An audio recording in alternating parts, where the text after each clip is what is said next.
this. Okay. Our program is like this. In the most general sense,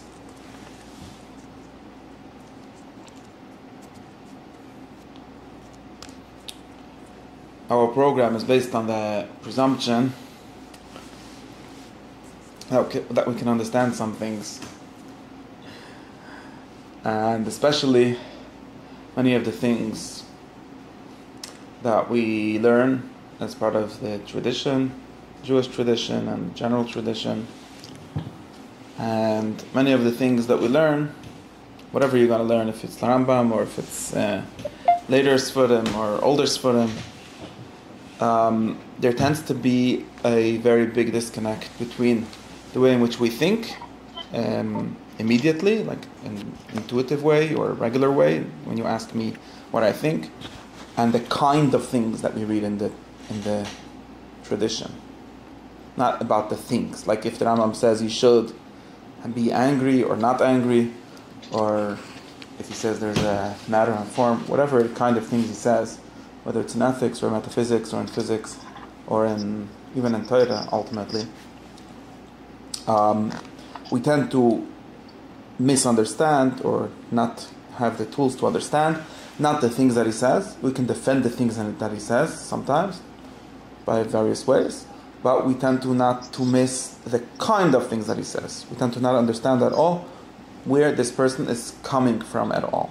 Right? As an example, I'm sorry for getting something that is not really our subject now, just because I have a Messiah from Uriah Inpal that you have to talk about whatever you learn in the morning in Kaidel. You have to talk about the Shir by night. That's what he said. Just because otherwise we're speaking like a drusha. It's not like a yeshiva. Like yeshiva, you have first day the yeshiva learns his shir, and then he just whatever he learned, he tells you on the shir clearly. So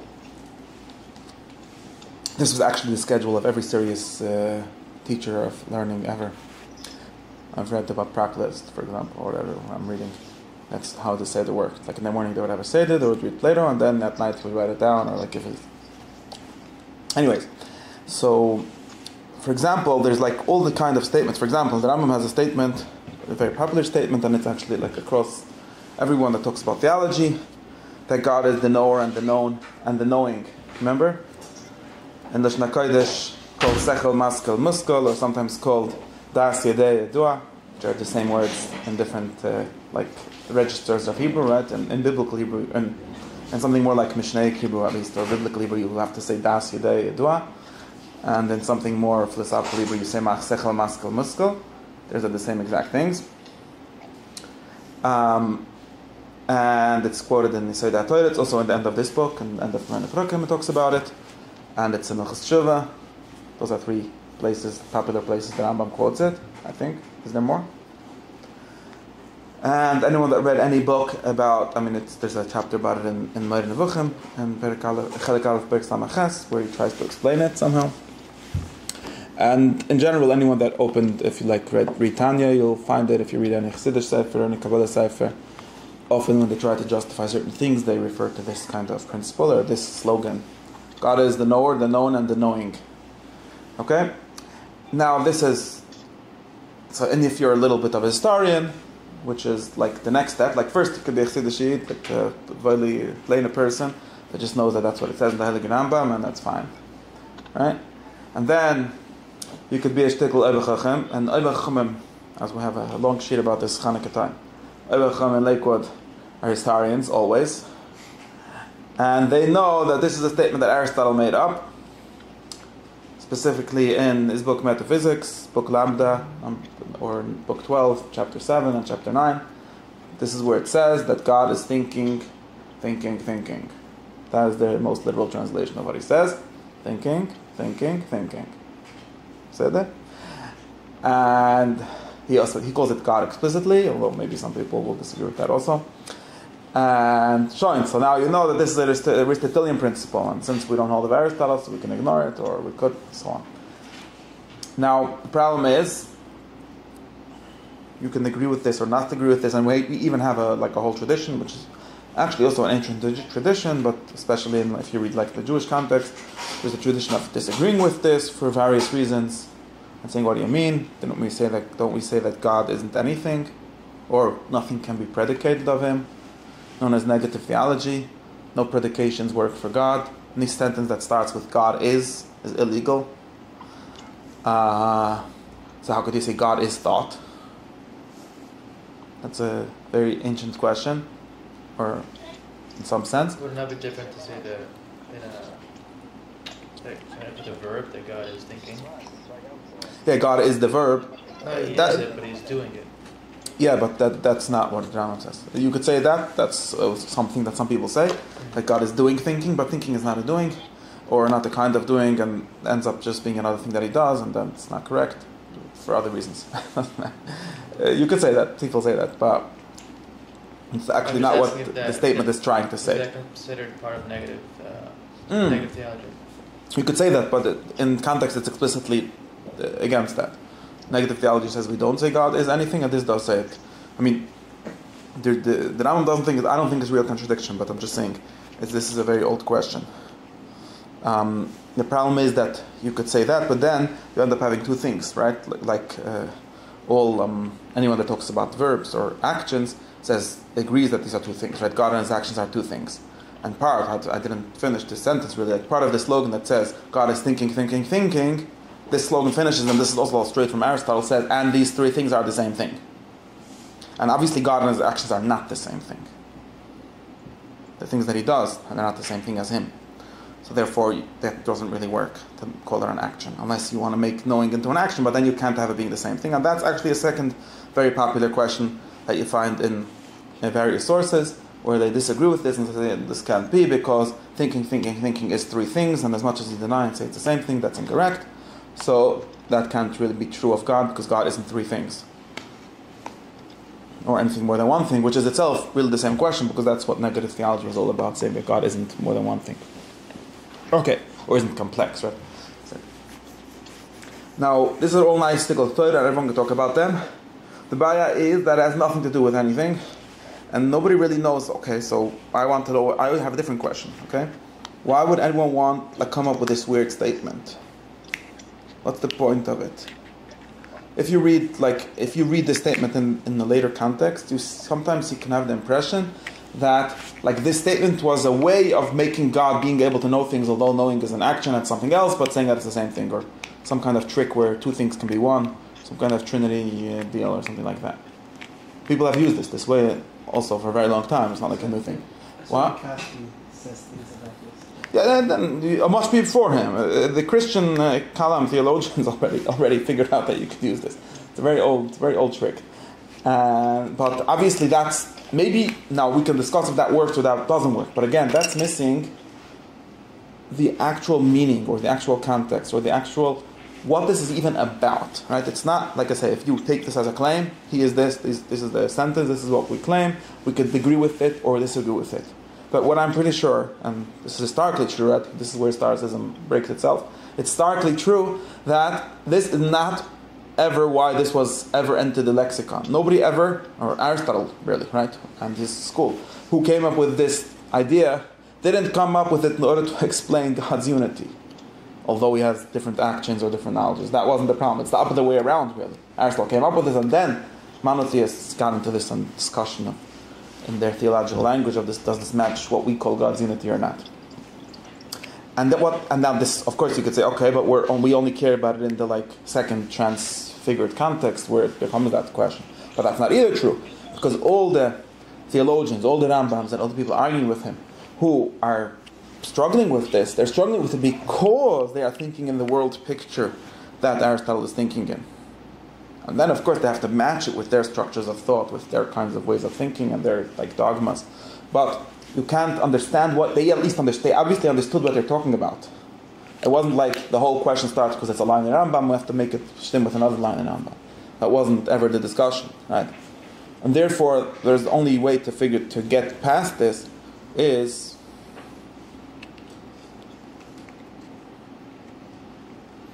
you need to at least read Aristotle, but you need to even do more than that.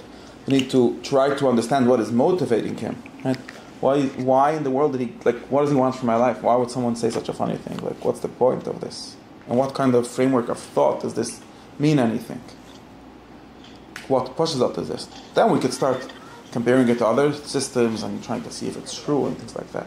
And it seems to me that almost universally, this is where the like story that he was telling comes in. It's almost universally, after a certain like year, everyone forgot all of this. And everyone is like playing around with words which don't really have any meaning. Is this correct? When is this point in time? Oh, that we were discussing. It doesn't matter. At some point, when Baal Shem Tov was born. You want to get I don't serious know. about this, I think. Yeah, there were many stories about this. This is just a premise that is behind everything. No, this is Yeah, serious about it. yeah. But I don't know if I agree with what I said there and so on. So yeah, it's a question how this happened. But the fact that it happens, every time we read Rambam, we read any book that was written before 1600 and many books written after too. We notice that some of the things are plausible, some of the things are not, some of the things seem true, some of the things seem to match what it says in different sources, some of them don't. But we have no idea what they want from our life. And that is a whole different problem. Right? And the premise that we have, or the hope that we have, is that we could somewhat, in a very basic way, get at what this is about. In other words, just like you can talk to anyone at 24, and they seem to be interested if they're intellectually, if they're curious, and if they like have some background knowledge, but they can be curious about all kinds of contemporary questions, right? These are things that people care about, questions that people care about, like, I don't know, what are the questions? I forgot already the questions people care about these days. Something AI. AI consciousness. Yeah, whatever, exactly. Yeah, Consciousness more than others. yeah, that's a very good example, but it's so complicated that we can't even talk about. But anyways, yeah, people seem to be worried if their computer is smarter than them or something like that. And if I'll give a shit about that, probably people will watch it. So maybe I should. Because you gotta meet people where they are. But in any case, obviously, it's obviously true that this is a question that wouldn't have bothered any. Well, okay, there's some like innovation going on, so maybe. But in any case, people are very worried about that. But if I come and tell you that I don't understand how, what's the ancient question? How many ways something is caused? Okay, no, that's already not too much of an answer. I have to make you wonder about something more basic, which is. This is the soul. Yeah, it seems to be. What? What's the soul? No, because you're already using a word that nobody knows what it means, and nobody ever knew what it means. The soul is a word that takes out something we notice. So what I have to ask you is something like, how come? No, I'll give you a very basic question, which is sort of the basis of many questions. How come there is, in some way, everything is the same, and in other ways they're different? So are they the same or are they different? Or is there one thing or many things? Yeah. Or is something changed by something that's like Like it or not? all, yeah. But again, all the trees are trees, so there's only one tree, but there's obviously many trees. So I'm very confused now. That's the oldest question, right? That is the oldest question, yeah, in some sense. Yeah. And if you don't like lose sleep over this question, you're never going to understand anything that anyone ever said.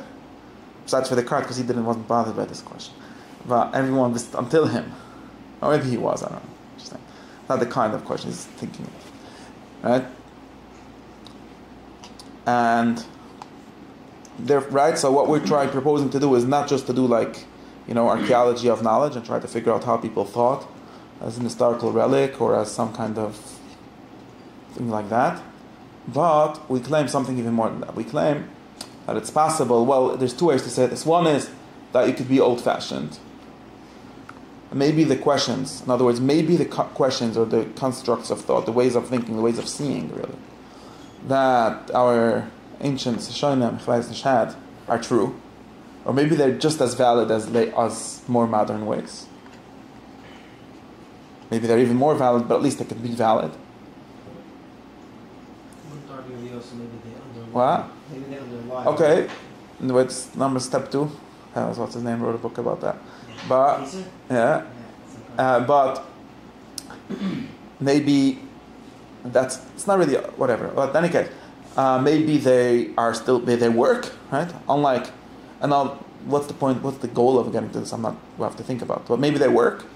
At least it can be understood, right? They cannot be only told or talked about or said as a story of what someone once thought. It can actually be thought, right? There's a very big difference between telling a story of what someone thought and thinking it, right? known as the difference between the history of philosophy and philosophy. So maybe they can be thought, even if you don't, right? And this is not obligating ourselves to believing it or to accepting it, but at least to understanding it. And then we could think if there's really a difference between those two things. And secondly, which is more interesting to me, which is maybe, and in this sense it might be shared with some modern people, maybe these kind of ways of thinking, or really ways of wondering and then trying to figure out what's going on, are a lot more basic, a lot more babyish, a lot more childish than all the fancy ways in which we are taught to think, which is not really thinking at all. Meaning to say, what do I mean? What I mean is that we, since we're so sophisticated and smart, inherit from our education a whole bunch of concepts and words whose main goal is to stop us from thinking. That was not their original goal, but that's what they do, right? For example, I'm not going to say nominalism, but for example, if I go around asking someone to give me, Socrates used to go around asking people to give him the definitions of things. What does your little sister, who's 6 years old, tell you? It's the atoms. No. Well, no, that's not that's they would say something like... Oh, the little sister? It's semantics, right? If I go around asking people, what is the difference between a horse and a shoe? People say, well, this is what we call horse and that's what we call shoe. And if you want, you could call it the opposite. Now, this might be a true philosophy. I'm not even disagreeing with it. But it's for sure a very complex system of thought that we pretend is just obvious, but it's not at all obvious. Because, what does semantics mean? And whenever I start doing this, I just start stonewalling people. I'm like, what? It's a matter of what does that even mean? I just ask you a basic question. Can you tell me the difference between these two things? And you tell me, so you're saying there's no difference? Are they the same thing? Well, you can call it, yeah, so if I decide to call them the same word, they're going to become the same thing? Is that what you mean to claim? Because that seems like a very weird claim that nobody really agrees with. Or what are you saying?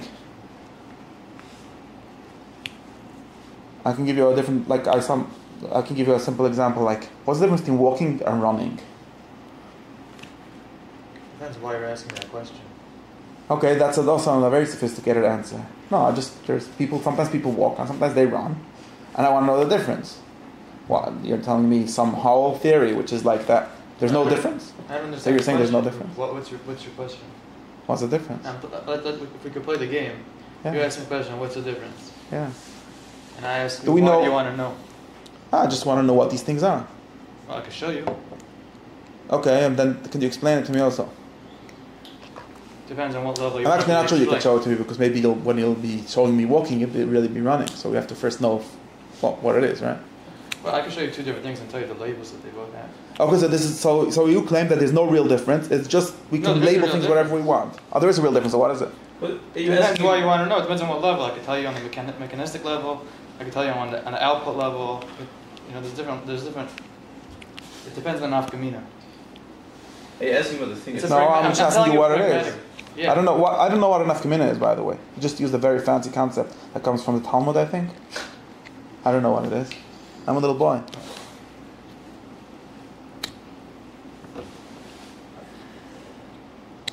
Yeah, are you asking about the thing itself, or why do we refer to it in this way? No, I'm asking about. You see. Firstly, you all have. This is amazing. You all have this really, really sophisticated and unnatural, and maybe even wrong. I don't even know if it's wrong, but it's definitely this really elaborate, just basic way of understanding words. I'm pretty sure that's not how I actually understand words. Because you're used to it. I don't think we're used to it. I think we're brainwashed into it by the New York Times or something. I don't know. Why would you be used to it? Obviously, when I say I'm walking, I'm talking about something that I'm doing, some kind of action that I do. And when I say I'm running, I'm talking about something that I'm doing and something different, not the same thing. Right? I can go and say, don't walk, run, or don't run, walk. Right? So what are you telling me? That I don't really mean that? So the answer that you said that you could switch the whatever the dog. You could switch the label, but I wasn't asking you about the label, right? Right. My question, So- that's not what anyone thinks that the question was, right? The question wasn't, why can't we switch the labels on whatever it is that we call walking or call running? Well, obviously, let's assume we can do that. Maybe we can't, but that's a different discussion. But that wasn't what anyone understood by the question, I think. So what was the question? Can you say the question? What these things are. It's such a simple question that you pretend that you don't understand. I don't know why. You give qualities of this and qualities of that, and then, I mean, isn't that the answer? No, I think that question has to be reduced to pointing. You have to point at something. Yeah, we know you imagine someone walking and you imagine someone running. Now tell me the difference. Running is faster walking. Okay, that's an answer. Unlike everything else that everyone was saying, that's actually the wrong answer, but it's an answer. You feel that's the right answer? It's the right answer. Your question is because No, it's not the right it answer is- for anything. I'll tell you why. Why? Well, I guess it's kind of. But at least, wait, first it's an answer, right? It answers my question. Obviously answers my question. When you start saying, well, depends, I don't know. Well, it's Start- not necessarily tell true me. that every question is a good question. It might just be a nonsense question. I don't believe, why? This is another, I don't even know what nonsense questions are. Another, really fancy concept that I guess was invented by someone in the 20th century. Think about that. Historical fact. The concept of nonsense questions was invented by positivists in the 20th century. No, I think For people ask three- nonsense questions for a long time. They've asked them, but the concept wasn't invented. So you're using a concept that it took people 3,000 or 4,000 years of thinking to figure out, and we still don't really know what it means. No, before the positivists, people just slapped them across the face. And they asked nonsense questions. No, I don't think so. Because obviously Then you're most of wasting the my time. I'll walk this away whole from you. that's not historically true, because most of the questions that are called like that are actually questions that people were worried about for all this time. At least the naive people that ask questions, not the sophisticated ones who are like, well, I don't know, I'm stronger than you, so I don't have to answer your questions.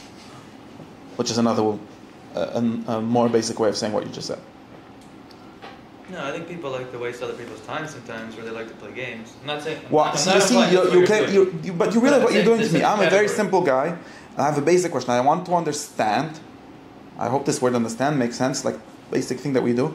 The difference between these two things. And you're telling me I don't that I'm understand playing your games. question. Why would I be playing No, games? I'm not telling you that Which you're game am playing I games. even I'm saying playing? it's I don't even know possible. what a game means. Alright. A game is definitely a much higher, whatever a game is, it's a much more complicated, abstract concept than just tell me what it is. I don't understand your question. Tell me what it is. What you can't answer a question? I don't understand the question. You don't understand that his answer answers it? No. Why not? Well, first of all, you said his answer doesn't answer it. Well, it's the wrong answer, but it answers it. It's just not the correct definition, but it would, if it were the correct definition... I think if you're asking for a purpose and his answer answered the purpose, then his answer... No, I'm not would be asking answered. for anything. I'm asking what these That's things what are. I just don't understand the question. I'm being honest. I don't understand your question. I don't understand. Can you translate the word? Well, that's a very fancy way, not wrong way of saying it. Just tell me what these things are. I can show you what they are. No, why would you? I've already seen this, right? This question is not that I don't know what it is, right? I don't understand what it is. The Right? semantic level follows. I don't. You are mind-boggling me with words that I never heard of. I'm in third grade. You forgot. Semantic. Third grader would fast to ask get your the question. destination in a Of serious course, way. of course I would. Of course he would. Running is moving your legs fast to get somewhere quickly. Okay, that's basically what he said, and then with more words. No. If a third grader Not at all. Why asks is the Mark? question, I'm insulted. You're insulted. you know what I would do I if a said third grader yes, asks sir. me You your just said question? moving your legs fast. Are there such things? I am already Are there pointing. sources and are there No, I'm already pointing at something. That's what you're asking? No, that's... It's the same thing. The same word. But why is I'm it already wrong? pointing at something and asking you to explain me it. Explain it to me. I think there is such a thing. By explaining what I mean. Okay, I shouldn't ask that. Subverbal. Why is We could try to figure out what we Let's not mean. across the face. But Do it's you a very think that obvious it's real? question. This is a big. This Okay. I'm not denying it's real, I'm just asking What's what that? it is. knowledge starts below the verbal level. I don't. Verbal level You is realize that you're telling me all observational kinds of level. I'm fancy You're things that I upside don't down. know what You they gotta mean. Just turn yourself. You realize that you're using such complicated concepts that no normal person understands. Most normal people pretend to understand them, but they're concepts that are the opposite of thinking. Because I asked you a question that I understand, and I actually understand when you give me an answer. You tell me, okay, running is when you do things faster. Now you can make it more specific. I actually think that it's wrong, but we Why is it can, wrong? and we can discuss why it's wrong. Because you can walk faster than someone can run slow. Can you answer So obviously, the can you- fastness isn't what makes it running. Okay. Can you give an Level of answer? exertion. Can you give some sort of answer No. to recap like what you mean? What Yeah, would you the say answer to that most people who teach gymnastics is that running is when you have 1 foot on the ground at a time, and walking is when you have 2 feet at the ground all That the answer would time. have satisfied you? Yeah, that is actually the difference. That's actually the difference. I didn't think I was- And not only that, it's also a useful answer, but it's actually a true answer. His answer is also a true answer. I just think it's not actually what walking is. But if walking would have been fast, then it would be a true answer too. But you were really asking what is walking, not what's the difference between walking and running. Well, if you tell me the difference in both, I'll know both of them at one But time. that's exactly the point. That's another question. But it's the same thing. So if I ask you what walking is, you could No, actually, that's not what walking is. By the way, it's not true. This is only the difference between walking and running. Because tell me what walking is, you need to tell me that you need to put one foot in front of the other and move, whatever. There's something more. There's an infinite explanatory No, possibility that's for what not. any I don't know. single phenomenon is. I don't know what infinite means. I don't know what explanatory means. I don't know what possibilities means. You're using a whole bunch of entire If you worlds. want to deny No. that, I'm serious. that you know I'm using an anything, entire. No, I don't want to deny. I'm just opposite. I want to explain that we are used to, and this is a good example of it. We are used to thinking in these. I'm not even saying that they're false. All those concepts of thought. All I'm saying is that they're nothing like basic. They might be I agree true. with you on that. They're like an entire philosophy, which pretends not to be philosophy. Just like it always pretends that anyone that says the basic things is the one that has to like prove what he's saying. But it's really the opposite. So whoever believes in that has to prove a whole bunch of entities that nobody ever saw. What I'm saying is what everyone knows and feels and experiences every day. And we have to understand that. Now, maybe when we try to understand it, we'll end up with some fancy thing just like you are. Maybe. I don't know. Maybe not. Then we can discuss, then we can compare systems and see which is better, which explains more, or which is more simple, or which is less simple. I don't know, all kind of things like that. But what is for sure not true is that this whole system of really, really complex and unnatural and is like just the obvious answer.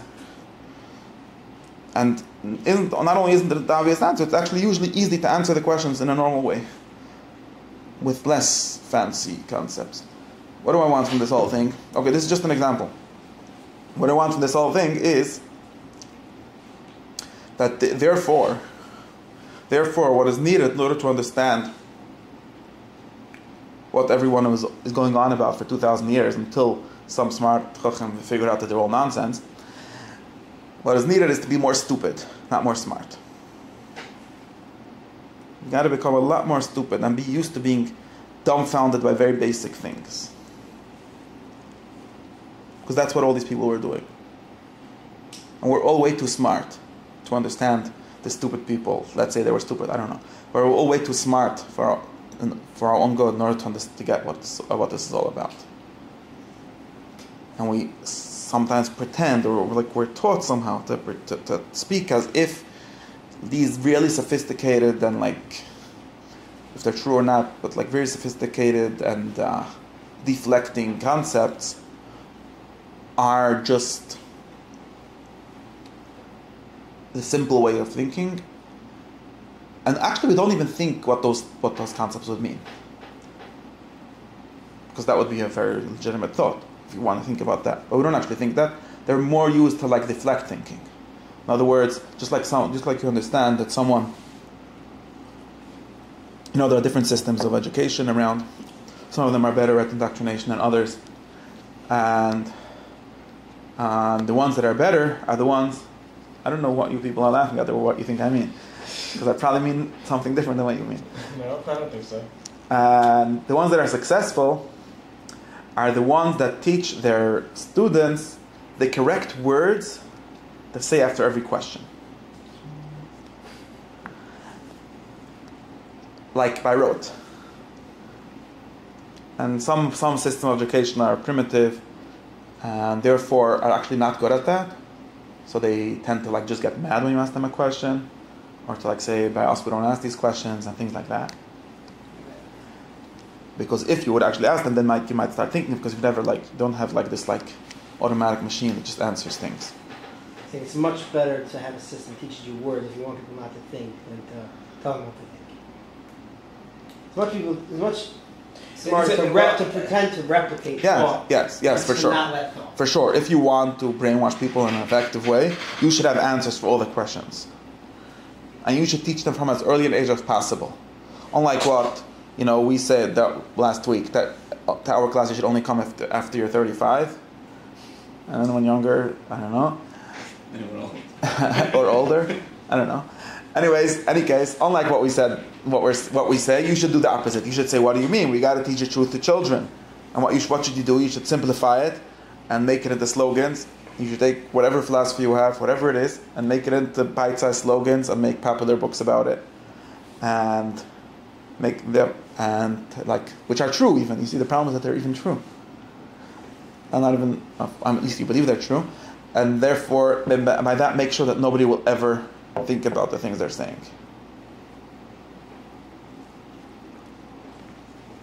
Right, this is why. Who should I make fun of here? So many options. Who? Too many options. To think of who everyone. Yeah. Anyways, this is why certain what? Yeah, I know. I think it's No, but this is why modern Orthodox Jews are much harder to argue to get the thing than Lakewood Jews. Yeah. They think they have answers? And they have a lot of slogans. Yeah. Order of And lines, they step actually down. they have like a lot of canned responses, and they have a lot of responses that are supposed to answer like certain questions. Like for example, okay, I'm not going to get the examples. No, it's fine. Point is, We Turn were off just, the camera. we were just there. And this could also be the thumbnail. no, I don't want. I don't. Thing. Well, all these like hyphenization ideologies, right, are just ways of doing that, right? We're Torah Umada. What does that even mean? Like, if you're Lakewood, or there's only one truth, then at least you could have a problem. Now we don't even have a problem because we just have both, and we're religious Zionism, we're all kind of things. I think Lakers think they have answers. What? I think Lakers think they have answers also. They have buttons easy on. Okay, maybe I'm not. This is not an empirical class. This is just a theoretical idea. Anyways, and of course, in order to get you to think, I have to say the non-intuitive thought, right? Not what you think, because then maybe you'll understand the thought that I'm getting at. You see, this is actually a good example. Because if I would go around and sometimes not fair, because I have the right kind of shirt, so maybe you think that I'm just pushing some political party or something. But if I go around, but really it's the opposite, but I can't even get to explain that. But the point is, if someone would come and say, the most open... I told you the story, right? Did I tell you my story? But it's very bad if I make it into a story and make it like a Hakdama shetashu. No. Right? Because I told you I have a friend that told me that he had a meeting with some like secular people in Israel. They were like, okay, we're going to have a hidabrut. Let's have some discussions so we can maybe make some progress on who knows what. And he said, sure, I'm open-minded. He's an open-minded guy, or at least he considers himself an open-minded guy. So let's have a round-table discussion.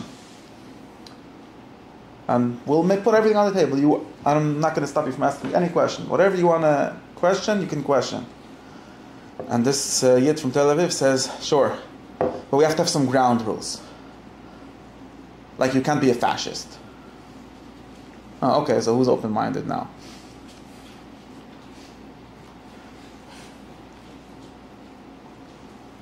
We've got to first all agree on human rights. Okay, so you're not really open-minded. You just have a different ideology, which is actually very good at pretending to have answers to everything. But you're nothing like open-minded. Now, why do I say this? Not so you should become a fascist. But I'm saying this so that if I say something like this, then it's not like, so we're open-minded. Of course, the reality is what it is. But the point of saying such things is to get you to think. That's why I do all these provocations. They don't usually work. People just take it as provocations. But what they're trying to do is to get you to cross somehow your automatic, like when you try to get the ChatGPT to say something that it wasn't supposed to say. Like, pretend that you don't have to tell me what you're supposed to believe now. Like, it works on humans also, right? Heck, what do you believe? Yeah, you just tell me whatever you're supposed to. Okay, now imagine that, I don't know, it sometimes works. Or if I tell you something like very not normal, then you're like, wait, Does it make any sense? So now, finally, in the first time in your life, you've thought of this concept of thinking making sense, not of what you're doing until now. It's actually a very hard thing to do, and we shouldn't do it ever. It's dangerous. You might lose all your beliefs. You might go crazy or whatever. No, there's serious problems. But it's a real thing. And what am I saying about all of this? This is true in general, but it's especially true because all the and this has happened actually. I mean, when the people, people in the Renaissance and so on, people were all mad at the scholasticism and you people just have a canned response to everything. That's true because people made all the systems of whatever synthesis they came up with.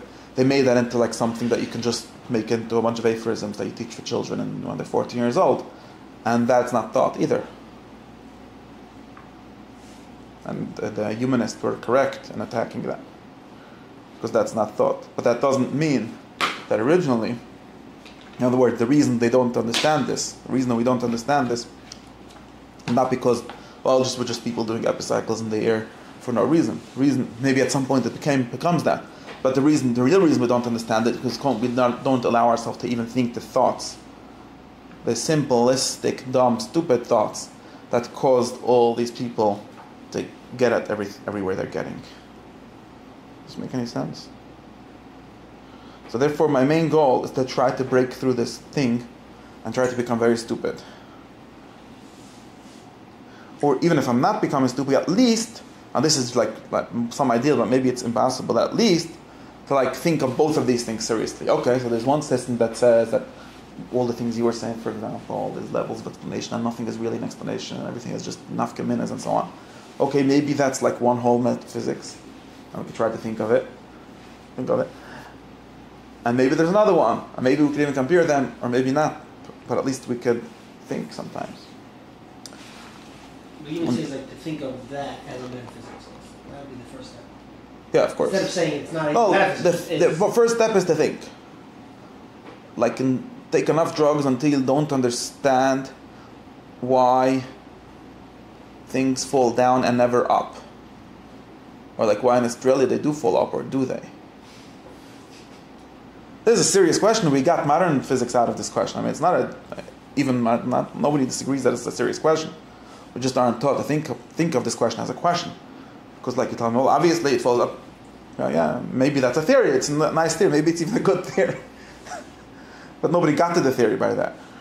And the opposite theory that had something else, people like to laugh at, whatever the rock wants to be somewhere, or the way that people laugh at things, is just as good as a theory. In other words, it arises from the same very simple questions. Maybe it has problems, maybe it's wrong for all kinds of reasons, but it's not crazy, right? Anyways, that's the basic thing. And therefore, what we try to do is, this is why we try to read some old Sfurim HaKadoshim and try to see what they're saying. And the problem is that, especially this is a real problem, especially in the context that we read, if you read Moreh Nevuchim, or if you read any of the Rambam's writings, or almost any Jewish writings, none of them do philosophy, none of them think ever. They're moided to this, they don't even disagree to this. They all just, the Rambam says explicitly many times that he doesn't do philosophy, even in the guide. This is not a book for teaching you philosophy, this is a book for philosophers to stay Jewish. And therefore, all we end up with is this question of, which is a nice question, but it's only an interesting question if you understand the philosophy at least. And you could say, okay, so if we don't have the problems, then we're happy, but we have other problems. And those other problems aren't better or worse. In other words, they're not better at conforming to Torah or worse. They're just different. And since, more importantly, but this is another whole thing. More importantly, they are worse because they're just wrong. No, they're worse. They're worse because of many of the ways in which they think cause you to think in the wrong way, which doesn't actually allow you to have openness to everything. So this is why, but I'm not patience to defend this. This is why we have to try to read things and try to see what they say. And see what they say, not only like this is the dogma, this is what it says, see what they say in the sense of, could I somehow go on a walk and have some of the thoughts that lead to all these kind of systems, all these kind of thoughts.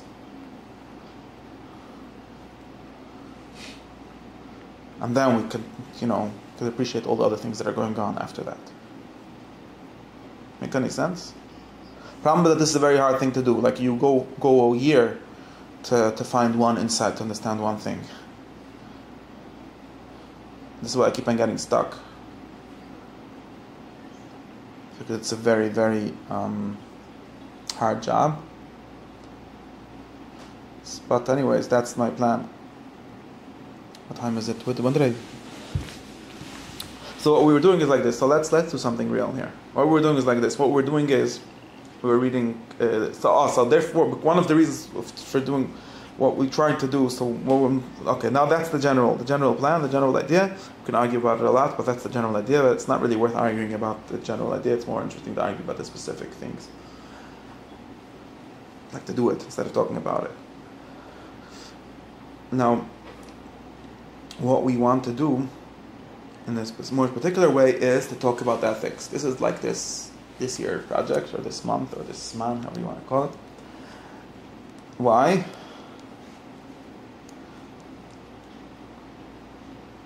Because something like this. Because there's a big question if old-fashioned ethics nowadays became less old-fashioned because there's a bunch of people that decided to talk about virtue ethics. But there's a big question if at least virtue ethics in the way that the Rambam understood it, in the way that Aristotle understood it, and more or less, this is very important. Okay, you probably know this, right? So very famous. Anyone, if you read an overview of ethics, you'll hear that there are three kinds of ethics, known as virtue ethics. That's the third one. You have to start with the other two. What's Kant's again? Yeah, okay, there's deontology, which is the Kant's thing. Deontology, obligation, and there's utilitarianism, which is what the AI believes, and there is, and therefore no human should believe it, because AI can believe it, and there is, virtue ethics. Yeah, very nice. And, interestingly enough, at least some version of virtue ethics, and these are like very general words and things like that, and you could read all kind of modern Jews. Right, we probably discussed that in different contexts. Most, in general, we talked about modern Orthodox, which includes basically everyone since 1800 who thought somewhat, and thought in the modern context. And modern means, what does modern mean? Neo-Cartesian. What? Neo-Cartesian. Woody Allen said that the modern period was since from when Nietzsche declared God is dead until the Beatles gave out a song, I Want to Hold Your Hand. Something like that. Anyways, people that think in a Goyish context, almost all of them are Kantians, basically because Jewish modernity is a German invention. And I don't think there's any Jewish utilitarians. I mean, there are, but not as a Jewish philosophy. The communists.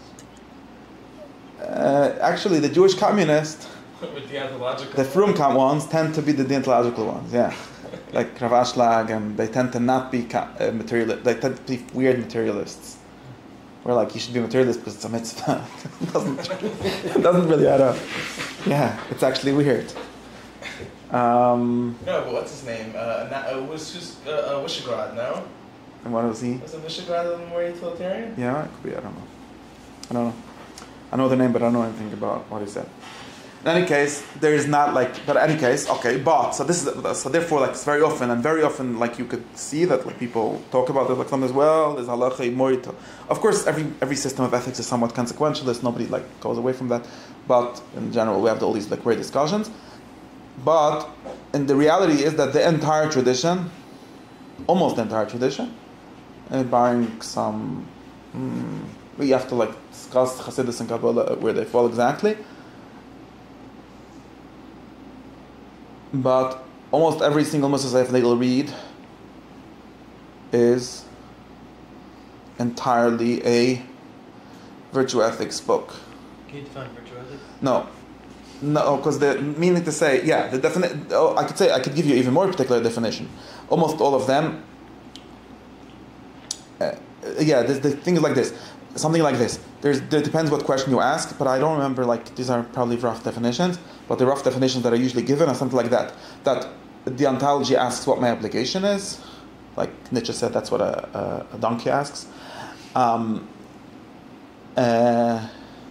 Utilitarianism is, the most good for the most people. Of course, who cares what good means? That's not our job to figure out. And virtue ethics asks, what kind of person do I want to be? Or should I be? When you say should, it becomes... Or maybe that's... There is an ideal person who you should be, but not an ideal. It can be materialist here. It doesn't have to have anything to do with, I don't know what you call idealism now. Yeah, that's what I meant.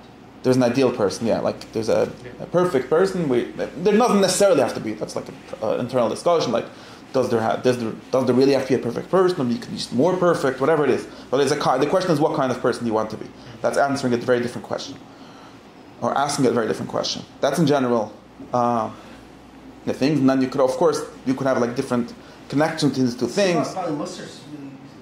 All of them, yes, absolutely. I don't know about Muslim Salantra, for sure. Random overview question that I mean to ask sometimes is: is there a virtue ethics response to what to do in certain ethically ambiguous situations? That's like one of the big modern things where the Aristotle and the traditional virtue ethics say we don't care about that kind of question, right? Explicitly, and Halacha tries to answer these kind of questions. Right. So asking, is it separately judicial, or is Aristotle says that if you will be a smart person, if you have phronesis, if you have practical wisdom, you'll know what to do. Right. I understand, but that's what I mean when you're, and it is true for anything besides edge cases, and maybe the edge cases are not worth asking from. I just something like that. Wonder if it is a virtue ethics response, or if we can. You see, that's even within other theories. There's different ethics which are more based on like actions, like asking, like, is this the correct action, or you could say, is this the correct action to outcome, do? Or outcome is totally utilitarian. The only thing about right. But even otherwise, you could think like, what's the din of each action, or you could think about what is the din of each doing. If it's more volitional, if you care more about the intention or things like that. Not so simple. In any case, ethics resolves a lot of this. They're trying. One of the reasons why people in the British people mostly that got fed up with the standard approaches to ethics because they said that arguing about trolley problems doesn't make anyone into a good person. It doesn't even seem to care about how to be a good person, and that ethics at least should have some connection with becoming a better person. Well, the deontological reply is that good people are utilitarian, but in the end, but it's not enough. You need at least education and so on. Okay, we're getting off track. Wait. Let's try to get back to what I want to say. Something more important. I want to say something more important. That all of Yiddishkeit that you learn, or at least almost all of it, besides if you're like a real Levovich kind of Kantian, where like Yiddishkeit is just about doing what you need to be do, and end up being some kind of divine command theory of ethics, which says there isn't really anything good, it's only what God wants you to do, and that's all. Which is not necessarily what you have to do if you're a Kantian, but that's where they end up usually when they're from. Other than that, which is not the opinion of any serious Jewish thinker ever, besides for the people that are against Yiddishkeit, like Spinoza and Mendelssohn, right? For good reasons they're against it. They're not mad at them for being against it. They're against it because they want it to be formed without content, because they want to have freedom to do whatever they want in their like real human progress life, right? Maybe Levovich also like this. What? It's a relegation attempt or segregation. Yeah, something like that. But in general, nobody that has like a theory of Judaism, not the Rambam, not the Mekabelim, not the anyone, thinks that the goal is just to define what actions are good, or that the goal is to like make a lot of money or something like that. So they all are, for the most part, they're all virtue ethicists. They're all asking how to become a better person. People, you can, like the question of like what the Chumash thinks is, or Chazal, things like that is always open, but anyone that we read and understand in somewhat is like this. Yeah. And therefore, therefore, it becomes really important to not be disengaged from all of that. Just because we have part of being a person and part of being a Yid is to be friends with all the different Yidden, including all the different generations of the Yidden. And if you're like really not on speaking terms with like all of it, or 80% of it, then it's a very weird situation to be in. I don't like that situation. So we need to at least appreciate this kind of language. Right? One other thing which almost the entire tradition is, again, because of the religious aspect, where like there's God somehow related to this, it becomes very complicated. But for the most part, if you read Rambam, it's explicit. If you read other people, a little less explicit. All of them are what's known as eudaimoniist ethicists, right? Their search is always for happiness. Something like that. Happiness is a bad word, but eudaimonia. Yeah, that's why we use Greek words when we don't have a word. But they're all looking for what makes me. What is the best? Well, me is already. What is the best, and like best in every sense, actually. Most desirable. Yeah, most desirable and most like blessed is a like a religious word that you could use. What is the most blessed way of being? Yeah. And what like and you call Shlem, perfection, and Gan Eden or whatever it is. What is the most preferred? People say flourishing. What is the best life?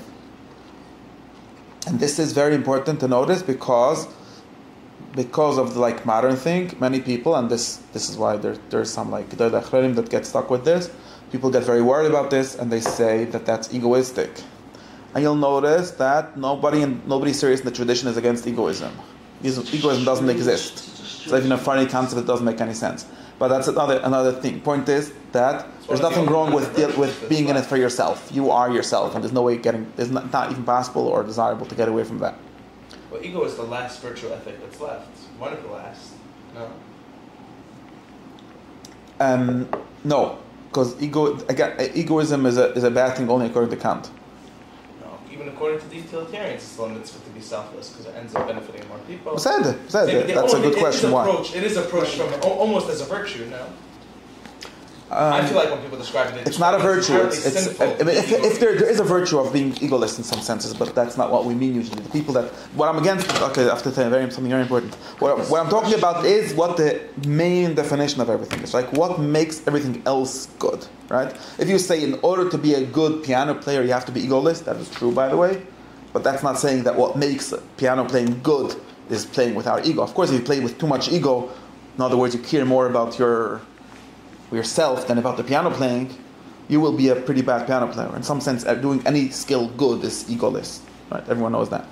But what makes it good isn't the egolessness. That's like maybe a tool for it. Right? What makes it good is just that it's good. I think by the criteria of playing music well. There's a lot of patchwork ethics, though, that does, I think. There are some people virtue. Yeah, could be, but there are some people that, then the thing that I'm talking about now is there are some people who seem to think that the thing that makes good actions good is not doing them for yourself. Yeah. Kant thinks that. I'm not sure because people do even fault the intention and egotistical intention of a certain situation, right?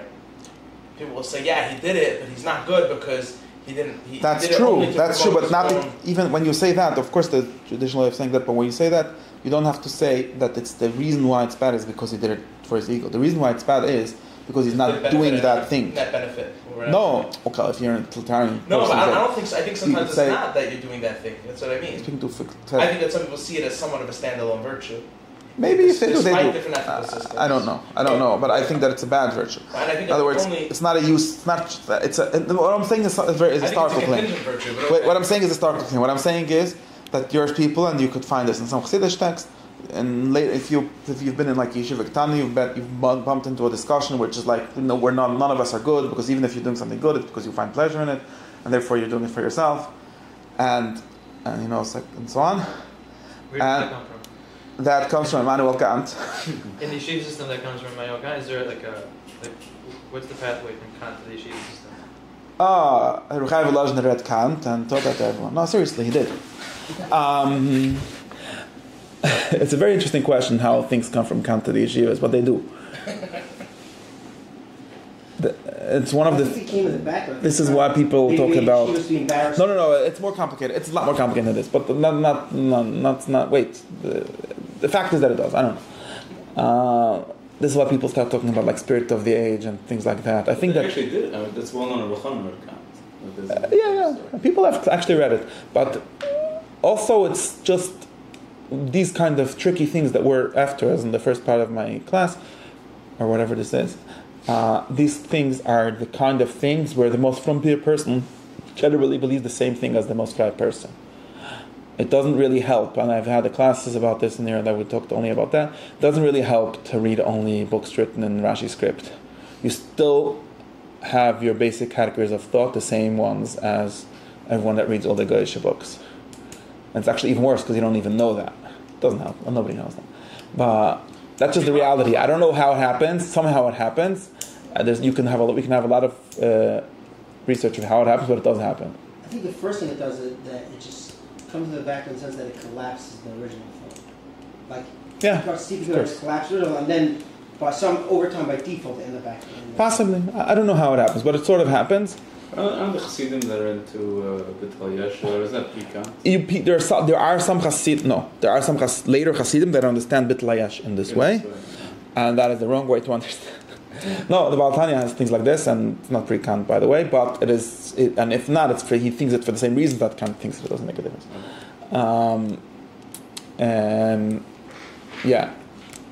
But then if you'll read, of course, Bittul is not, even if you take Bittul as a thing, Bittul is not something that you will find in any earlier book. They're all very comfortable, and this is something that people that read like ethical or even like Pami Mitzvah or the Rambam, or not only of the Rambam, of anyone else, before some period, I don't know. No, the verse tries to say something else, I don't know exactly what. Before some cut-off date, whenever that is, none of them, they're all extremely comfortable with they're all being for you, and that's a good thing. I'm just noticing something. Just making you notice something, right?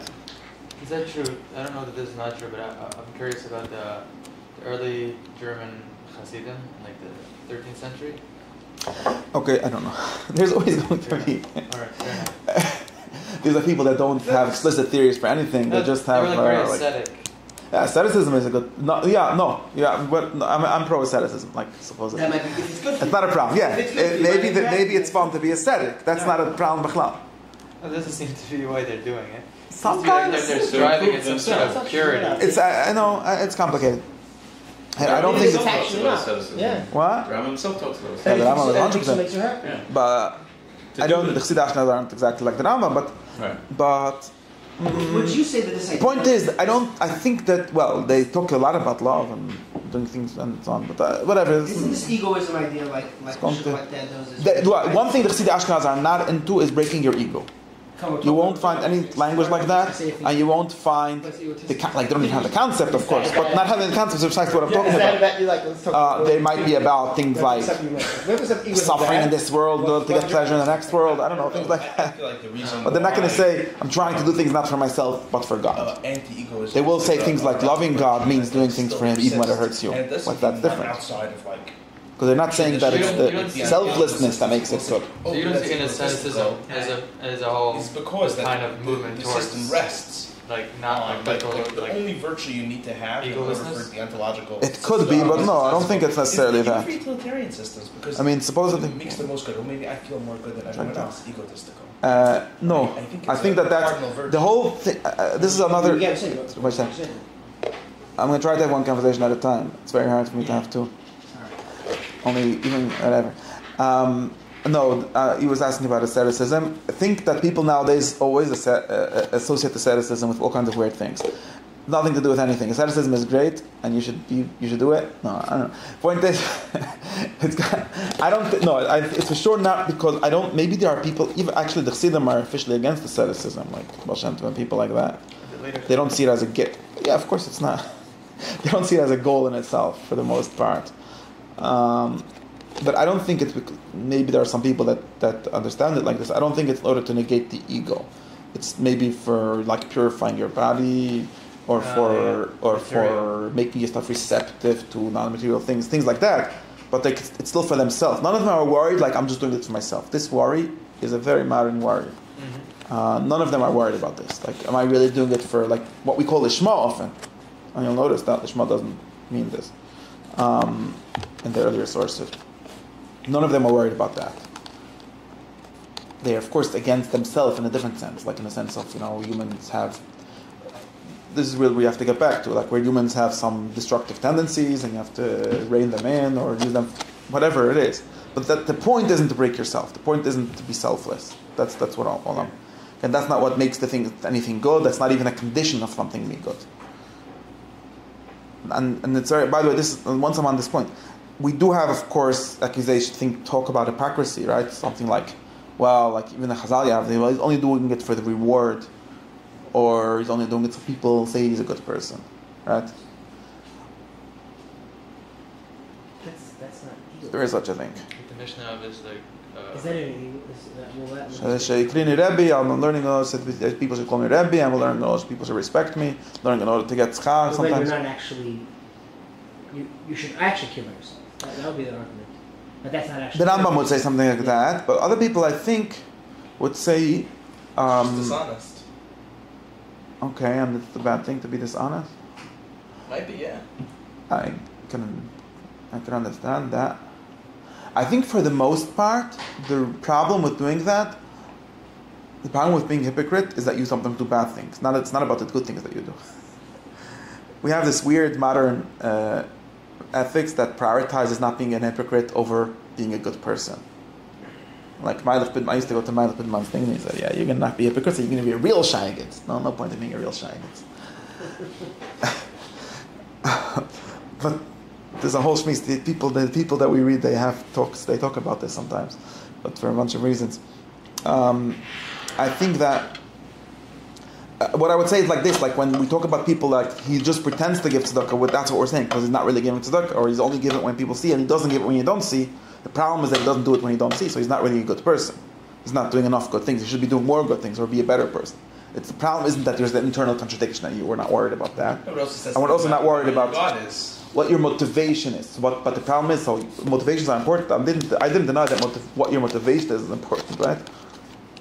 Everyone agrees. I mean, it's at least a more accepted thing to say that if you do a good thing for a bad reason, you're still something of a bad person. And it's the opposite. Because of what we're thinking of virtue ethics, that becomes more important. But it's not that the bad reason makes the good things bad. Another ethic going on in that. Or it's not the entire ethic is just. Or it just reveals an inconsistent motive that doesn't consistently produce good results. Yeah, like I'm saying, the problem with being a hypocrite is that when nobody looks, you do bad things. That is a very real, practical problem.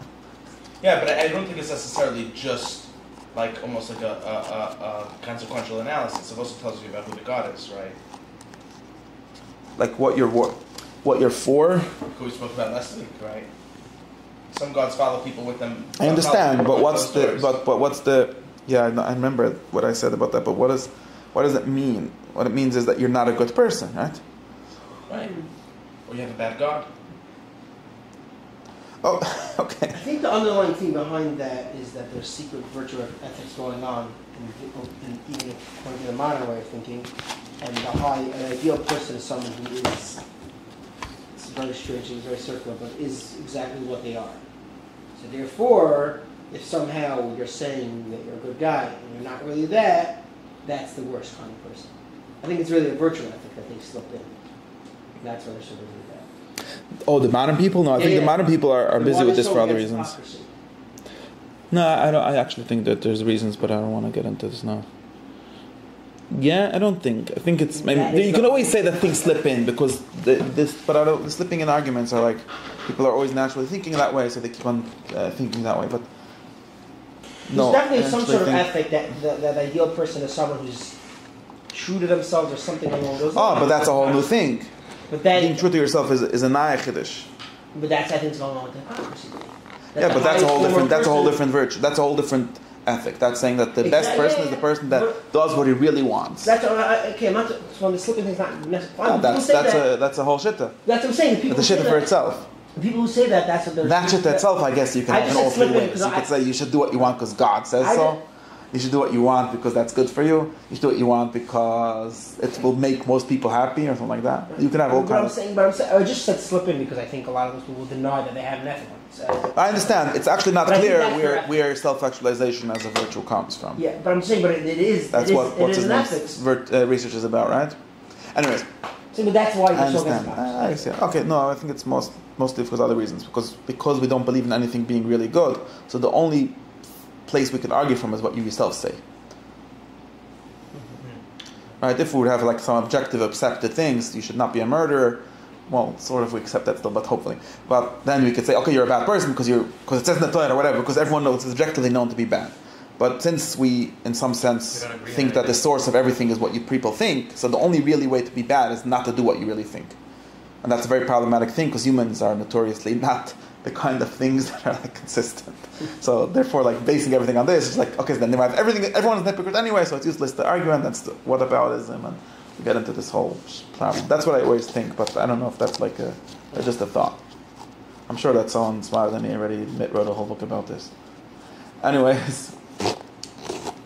Okay, so the point is that we have to figure out how to think it this way, and it's actually the extremely simplistic way of thinking. Maybe it's wrong because it's too simplistic, and then we'll be able to appreciate all the things that all the books that we read are saying. And of course, then that doesn't solve any problems. It just gives a framework of thinking. I'm not saying most problems end up in every system, but that's the important thing. And that's what we're supposed to read. That's what it says in the beginning of this chapter 1 of the Shomne Prakim, which is sort of a summary of psychology, or what he calls psychology, right? The science of the soul. Knowing what a soul is and all the parts of the soul, which are not really parts. And the reason why we have to know this is in order to know what is a good one, or his analogy is what is a healthy one. We did this once when we discussed the soul, but now we're doing it again because we want to discuss what to do. And we did it was the wrong place to do it. We didn't really, because that's prioritizing what the soul is. It was like a scientific question, or like a metaphysical question. And we discussed over there also that it's not all the scientific or metaphysical questions about that are relevant to this. Maybe some of them are, or maybe only in a broadly rough way they're relevant. But what is relevant is that's what wanted to get to. What is relevant is that these two questions are related at all, right? In other words, the question of what a person is, or what a body is, what a soul is the first thing you need to know if you want to talk about what a person is to do, which is really what a person is to be. Because the doing is part of the being. A person is more of a doing than a being, which is another way of saying he's more of a soul than a body. In Aristotle's language, right? And therefore, in order to discuss what a person should be, we need to discuss first what he is, right?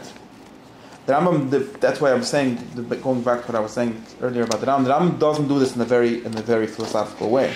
Because if you read Aristotle, he really says this.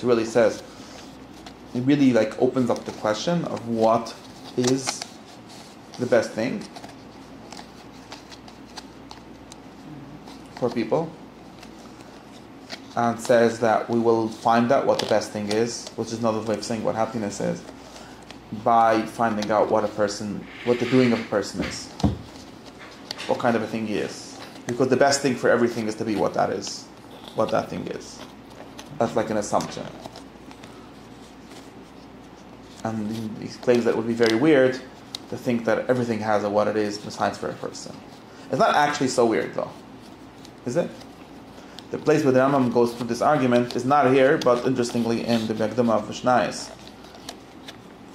And it's sort of a side rant he went on over there, and I copied you both of those pages where he goes through the entire what's known as the functional argument of Aristotle. He says it in a very theistic way, but to answer the question of what a person is or what a person is for, and therefore that will be what a person should do. And that's going to define everything. But what I think is that we need to at least understand this question.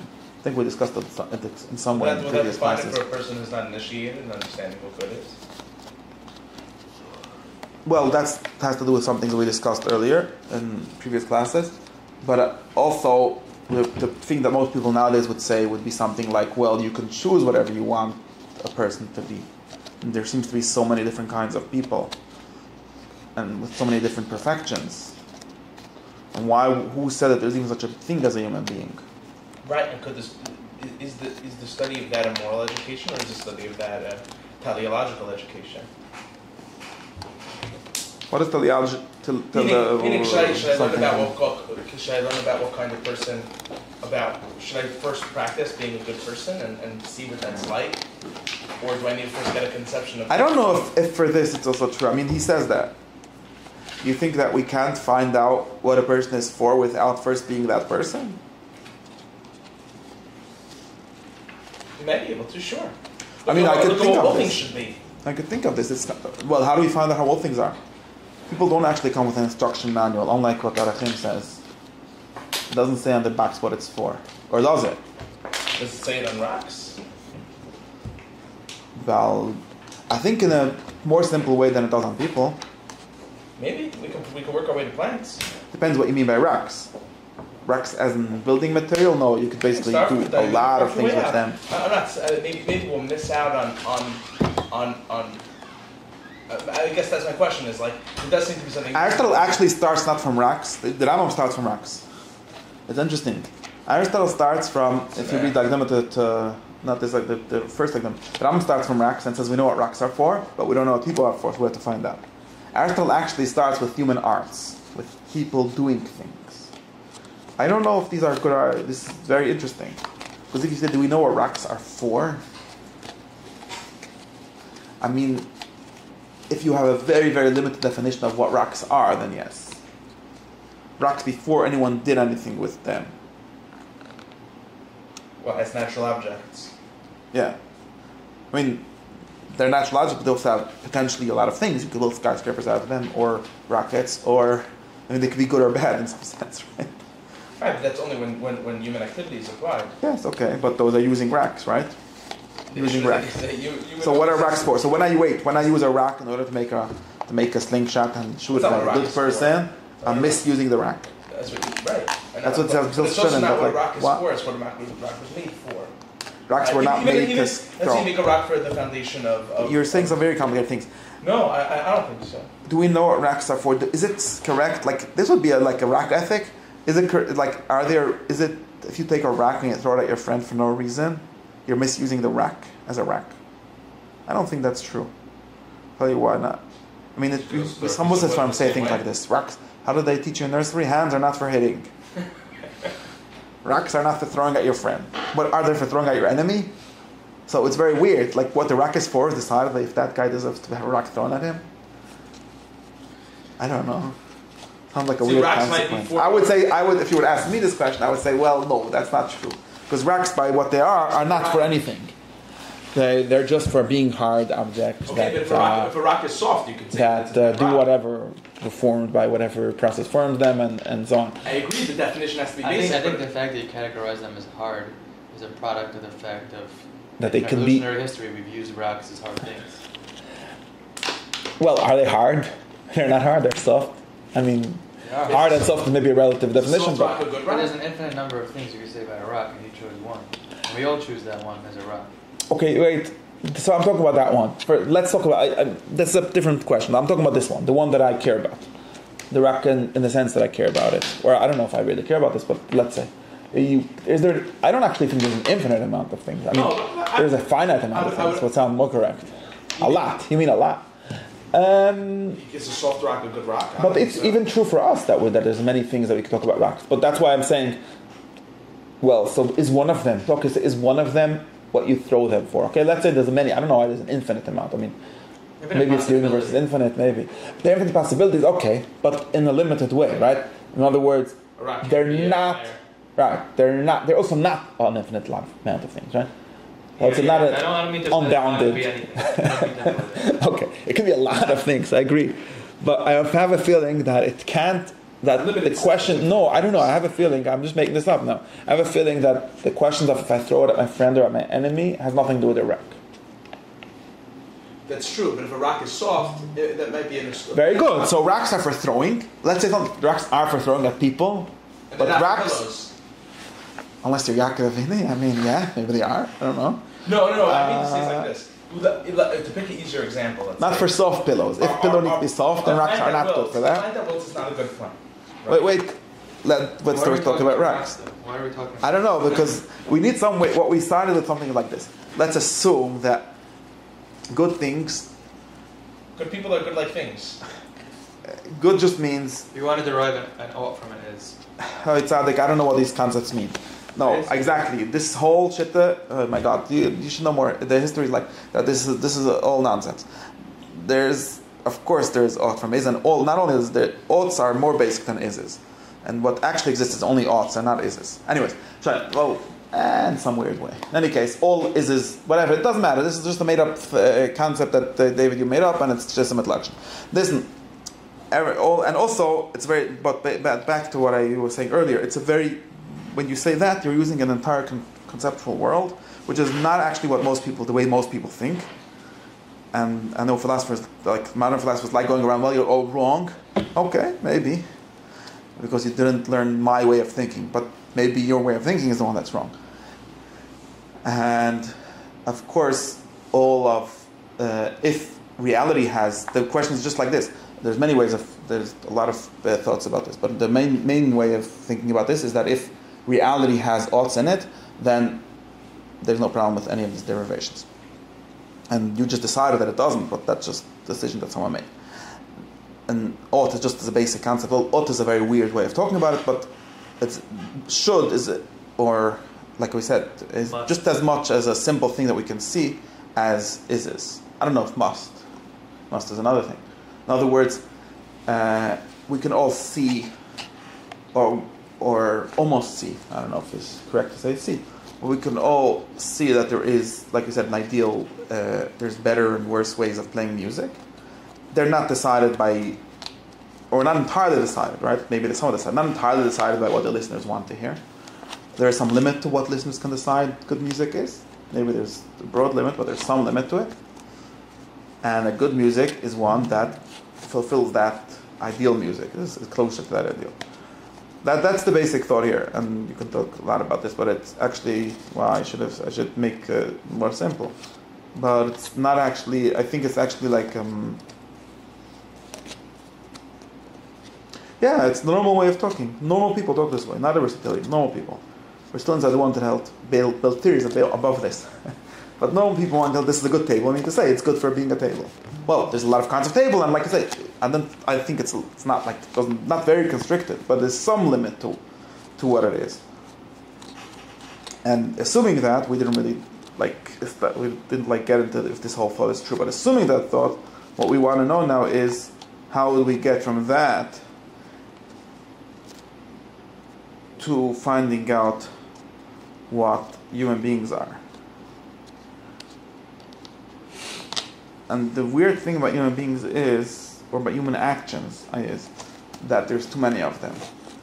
Maybe even more than there are for rocks. Or maybe humans are the ones that cause rocks to have so many of them. At least in some sense. It's very, a person is such an undetermined thing. Is that a basic fact, or is that something I made up? I think it definitely can. The possibilities of what again, if you start, when I say basic, just like if you start from just looking around, like as a little boy, there's all kind of people, and they have all kind of different rulers for what they want to be when they're big. Made about the table and the music about people, that there's a limit. Being a good person, but you recognize. Well, I agree that there's a limit. In other words, like if you took on the physical sense, it's very easy to see, right? If take a human as like a doctor would see a physical doctor sees a person, then yes. Very few people would claim. There are ableism research that tries to claim that, but very few people would claim that having only one leg is the best way of being a human being. Yeah. Very few people think that, or just going off opinion. Is that true? I don't know. Maybe really we should have one leg, or weird, or like who says that? What's normal? Like who decides? I don't know. Thyroids.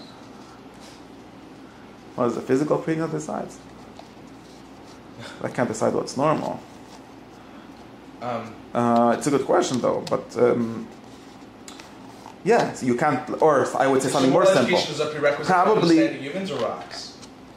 Moral education, right? Being raised. No, so that's what I'm saying. Going back to this, like if you say something like this, so where does my perplexity come from? Like if, and this is like true, in reality it's true, right? Not philosophically true. If someone is raised in a place where there's only one way of being a good person, like on Lakewood you could only be a lamdan, and only for 2 masechtas, and only for 2 blat of those 2 masechtas, anything else doesn't count as being a good person. Right? So it's very simple.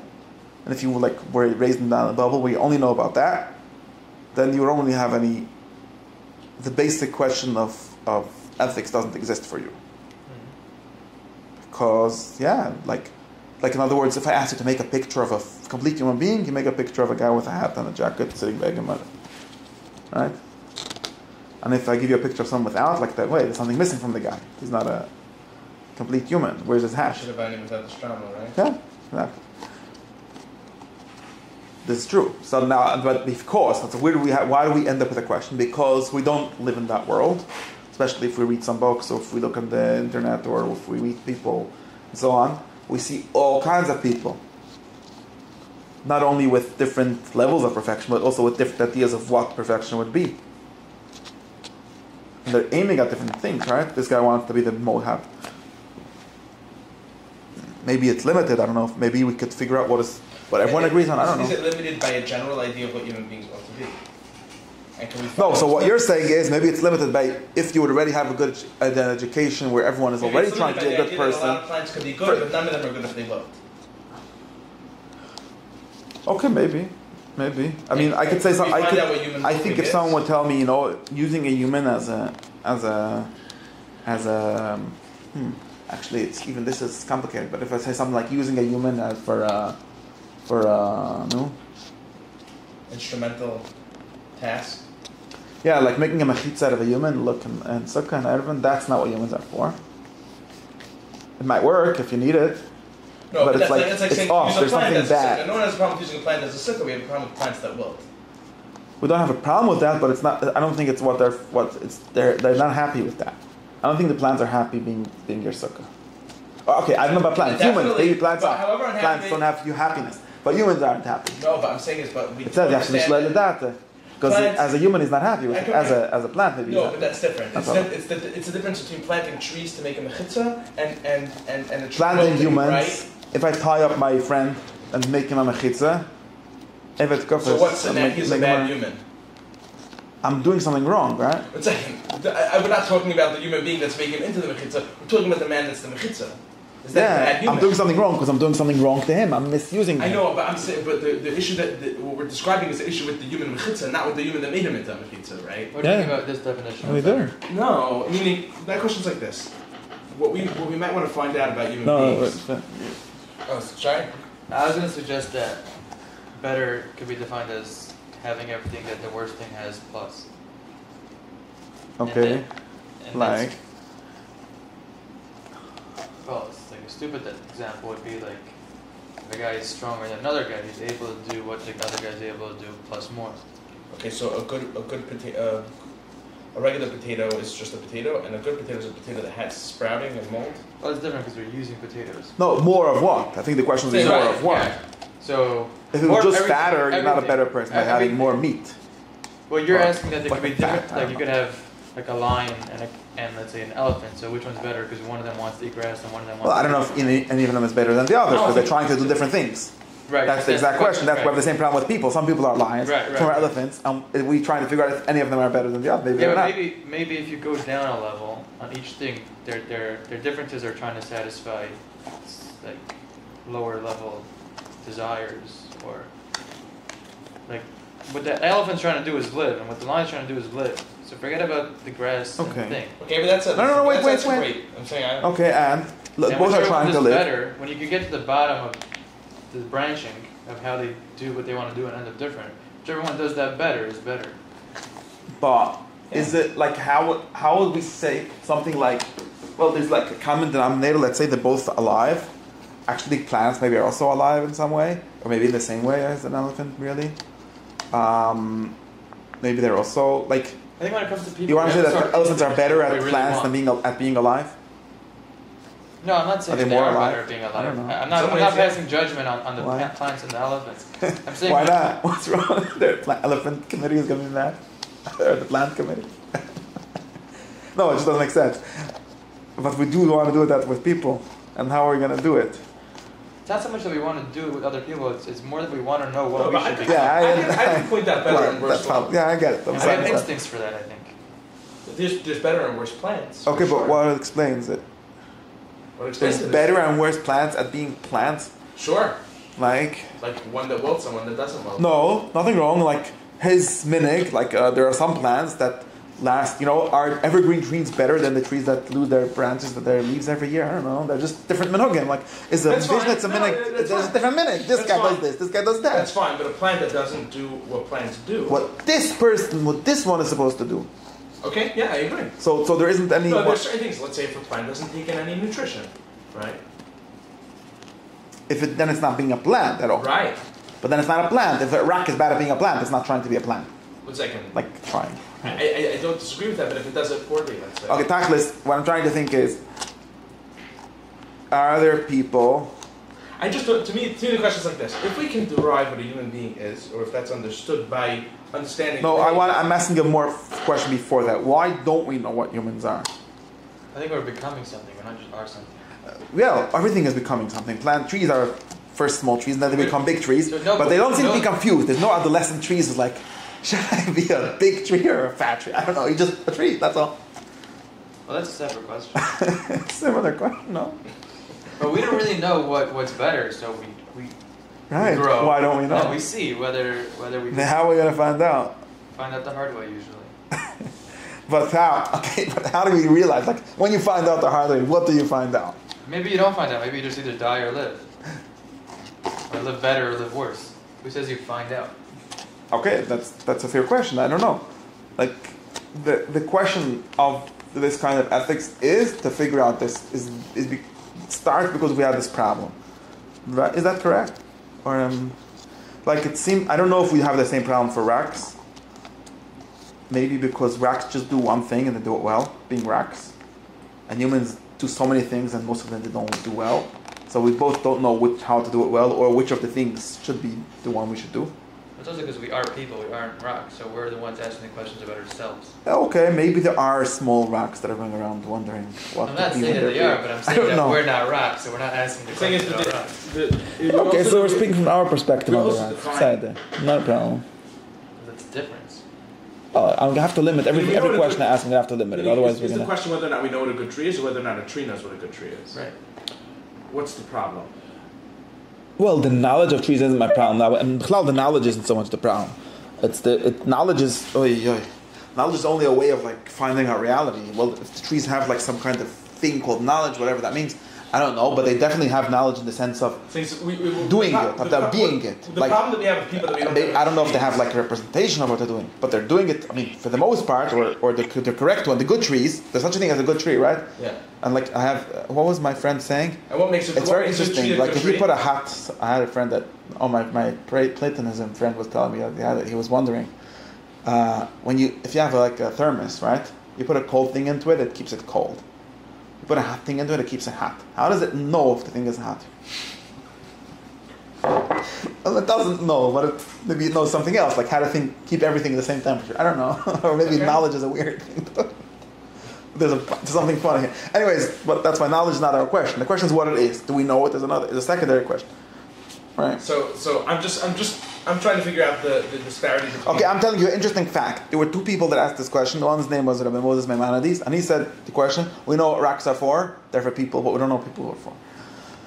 And there was another Jew, another guy that asked the same question, and he said, we know all kinds of people, and we don't know, people do all kinds of things. It actually starts from people do all kinds of things. They build ships, and they go to war, and they chase women, and they, he didn't say that one for some reason, and they, what? Some of the people are women. Okay. Well, then they're the other side of that. I don't know. They're being chased, or they're chasing themselves, or they're chasing men. And they have babies. And what else do they do? Actually, maybe that's a biological thing, not a person thing. I don't know. And they build houses, and they create art, and they write books. And what is all this for? And he says something like this. Think of this as this is one of his arguments, at least. One of his arguments is something like this. Well, if you find someone making a bridle for a horse, and ask him why you're doing that, it's like, what what is this making this good? Which is the same question as why are you doing it? And he's like, well, I'm making a good one for a horse. Well, okay, then why do you need to ride a horse? Because I have to go to war. And why do you have to go to war? Because you want to win. Why do you want to win? That question he didn't ask him anymore. But at least we know that he does not just doing it randomly. There's actually some order in the whys or in the goods that he's doing. Like, in other words, if the general who knows what victory is about would come and tell him, well, you're making looks very nice, your horse accessory, but it's not actually going to help us win the war because you need to make it stronger or different. He's going to be right. Because he's really what determines. Right? There's an order between all these arts. He might not even know how to make horse bridles, but he at least knows what makes the horse bridles good. And he said it would be weird, I don't know why, it would be weird for humans in general not to have something like this. Like, we know what building houses are for, or if someone comes to my house and measures the floor, I know what he's doing it for, in order for the house to stand straight. Mm-hmm. But you don't know what everything is for. Yeah, but you have to be outside of it to see it. Maybe you do. Or have to. We don't know who should win the war. Oh, we know who should win. We should always win the war. It's like the question of cause versus purpose. Yeah, this is a question of purpose. Or something like that. But why wouldn't we know what the purpose is? Who's this guy? By Aristotle. That was the question. No, I'm saying he used this example of like within a bunch of things humans do, we sort of know what they're for. And therefore we know what is good, right? If I ask you what is a good piano player, you know how to answer that question. Unless you're like a really radical, the guy Pythagoras who says, well, it depends what music you like. Okay, but after all that we know. But if I ask you what a good person is, you don't know. I can know how to point to one too. No, I don't know how to point to a good person or to a good piano player. I mean, a good piano player is decided by what is good piano playing. He knows how to.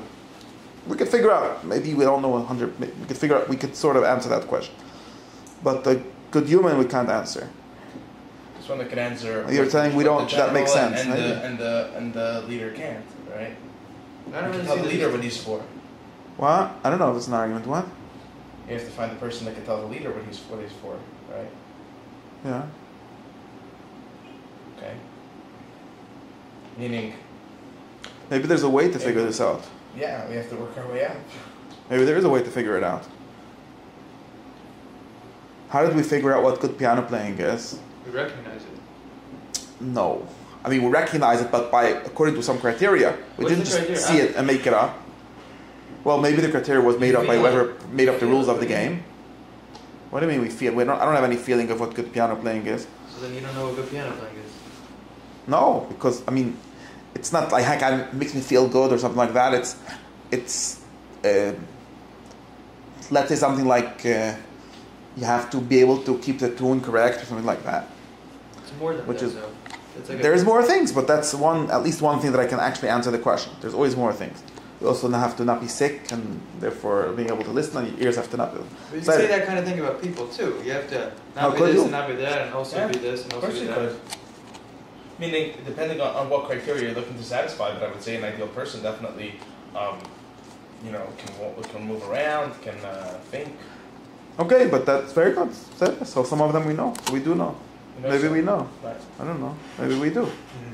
I don't think it's because we have some feeling. It's because. So what is the problem that the humans have that rocks don't? Because human actions don't have this going for them, for the most part. Okay. It's true for, like you say, if you want to talk about humans having a good human having to have 2 legs and being able to use them. I mean, that sounds reasonable at least. I don't know if everyone agrees, but it sounds reasonable to me. But if you talk about should he be a Talmud Chacham or a sports player, I don't know of a good way of answering that question. I mean, I do know, but it's a question. Or should he be be generous or stingy? I don't know. How do you answer such a question?